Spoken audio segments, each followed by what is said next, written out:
मेरा नाम रचना है और मैंने ज़िंदगी का वो हिस्सा जिया है जो लोग कहानियों में सुनते हैं पर यकीन नहीं करते। मैं जब 5 साल की थी तब मेरे पिता गुजर गए। माँ के चेहरे पर हमेशा गुस्सा होता और एक थकी हुई उदासी जिसे मैं समझ नहीं पाती थी। पड़ोसी कहते, इसकी माँ अब किसी और मर्द के साथ रहने लगी है, और माँ वो बस चुप रहती।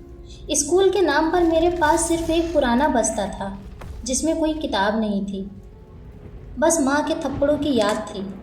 माँ मुझसे प्यार नहीं करती थी या शायद करना भूल गई थी।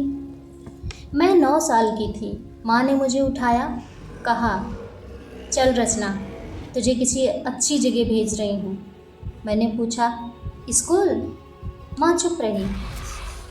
हम स्टेशन पहुँचे। एक अधेड़ उम्र का आदमी वहाँ पहले से खड़ा था।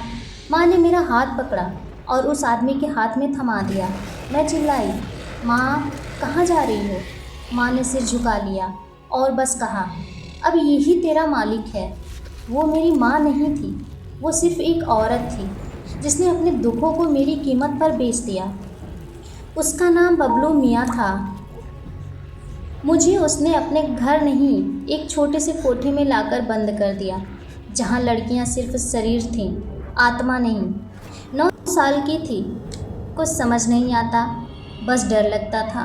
हर दिन कोई काका आता, कोई चाचा, और मेरे हाथ में कुछ टॉफ़ियाँ देकर मेरे चेहरे से मासूमियत छीन लेता।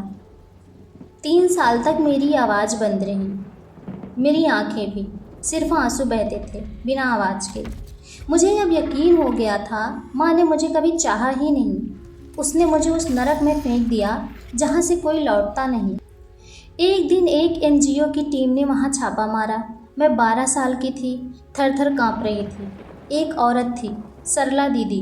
उन्होंने मुझे अपनी बाहों में लिया और बस इतना कहा, अब तू हमारे साथ है बेटा, सब ठीक होगा।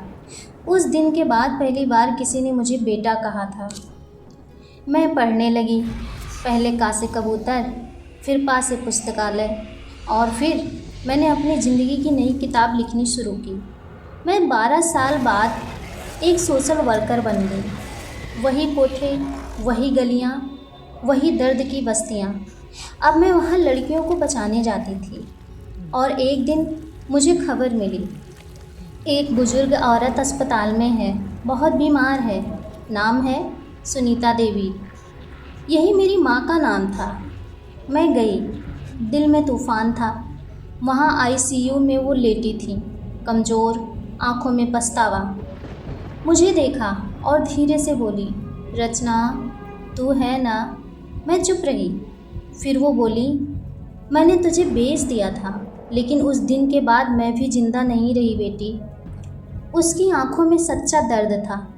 उसने मेरा हाथ पकड़ा और बोली, क्या तू मुझे माफ़ कर सकती है? मेरे अंदर का बच्चा चिल्ला रहा था, नहीं, तूने मुझे नर्क में फेंका। लेकिन मैं वो बच्ची नहीं रही। अब मैं वो औरत थी जो दूसरों को ज़िंदगी देती है। और मैंने धीरे से कहा, माँ, तूने मुझे जन्म दिया था और शायद गलती भी की थी, लेकिन मैंने तुमसे लड़कर खुद को पैदा किया है। हाँ, मैं तुझे माफ़ करती हूँ। उसकी आंखें बंद हो गईं, शायद हमेशा के लिए। अब मैं अनाथ नहीं हूँ, मैं उन हज़ारों लड़कियों की माँ हूँ जिनका बचपन कोई छीनना चाहता है।